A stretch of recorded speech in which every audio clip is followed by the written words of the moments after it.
பசங்களுக்கு யாருக்குமே ஸ்கில்ஸே இல்லை. எல்லாரோட பெர்ஃபார்மன்ஸ் ரொம்ப பூராக இருக்குது. இன்றைக்கி நடக்கிற இன்டர்வியூலாம் பார்ப்போம் நல்லா பெர்ஃபார்ம் பண்ணுறாங்களான்னு. ஆமாம் சார், எல்லாம் கோவிட்டில் பாஸ் ஆன பசங்க தானே. சரி, ஓகே சார், நீ பார்க்கலாம்.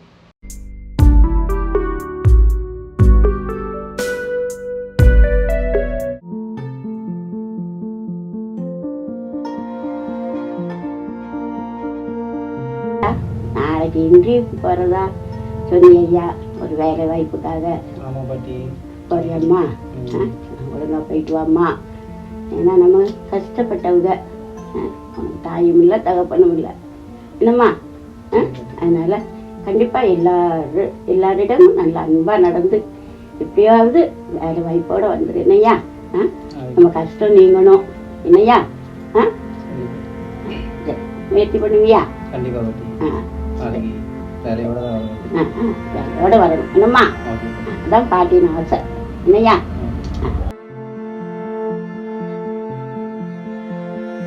என்ன நீ தானே இன்டர்வியூ போகிறீங்க? ஆமாம் தம்பி, இன்னைக்கு தான் இன்டர்வியூ. எப்படியா செலக்ட் ஆகுதுன்னு ஃபீஸ் வேறு கட்டலை, குடும்ப சூழ்நிலை ரொம்ப கஷ்டமாக இருக்குது. எனக்கும் புரியுது தம்பி. எப்படியும் இன்றைக்கி எப்படியும் இன்டர்வியூ செலக்ட் ஆகிருன்னு நம்பிக்கை இருக்குது. கண்டிப்பாக வேலையோடு தான் வருவேன்.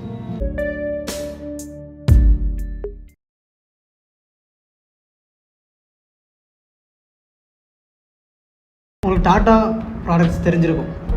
வேர்ல்டு லெவலில் அது ஃபேமஸான இது.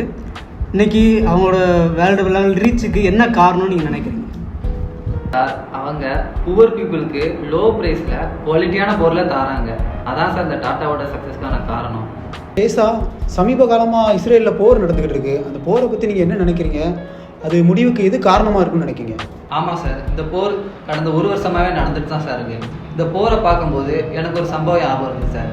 பைபிளில் ஆபிரகாம் லோத்துன்னு 2 பேர் இருக்காங்க சார். இவங்களுக்குள்ள இட பிரச்சனை வந்துச்சு சார். இந்த இட பிரச்சனையில் ஆபிரகாம் விட்டு கொடுத்தாரு. இதனால அங்கே சமாதானம் வந்துச்சு. அதனால அவங்களோட ஆபிரகாம் சந்ததி எல்லாமே ஆசீர்வதிக்கப்பட்டுச்சு. ஒருவேளை இஸ்ரேல் பாலஸ்தீன் இந்த 2 பேர்த்துல யாராவது ஒருத்தர் விட்டு கொடுத்தா கண்டிப்பாக அந்த போர் முடிவுக்கு வரும் சார்.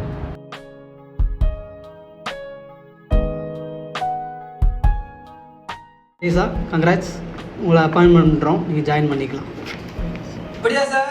நானா செலக்ட் ஆகிட்டேன், ரொம்ப சந்தோஷமா இருக்கு sir. Coming sir. Yes coming sir. Congratulations mister Sulokumar, நீங்கள் செலக்ட் ஆகிட்டீங்க. நான் செலக்ட் ஆகிட்டேனா? ஆமாம் sir. Thank you sir. Congratulation. Thank you sir.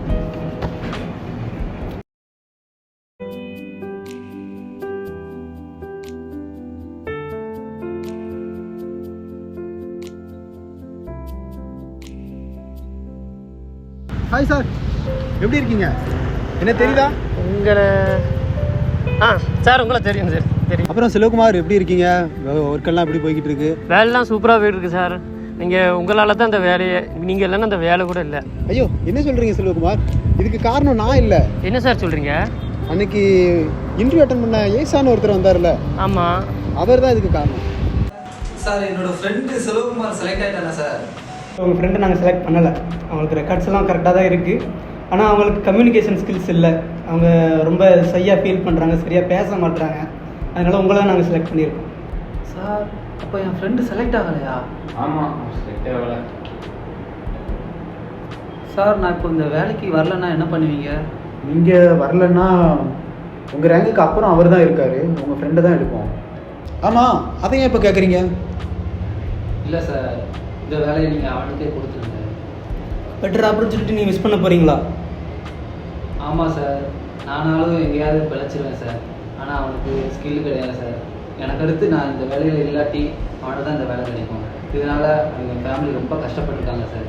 இதனால் அவங்க ஃபேமிலியும் பலன் அடைவாங்க. அதான் சார் நான் என்ன சொல்கிறேன்னா, தேங்க்ஸ் சார். என்ன சார் இவ்வளோ நடந்திருக்கா? ஆமாம் சிவகுமார், இதை பற்றி என் ஃப்ரெண்டு ஒரு தடவை கூட என்கிட்ட சொன்னது கிடையாது சார். முதல்ல உங்கள் ஃப்ரெண்டை போய் மீட் பண்ணுங்கள்.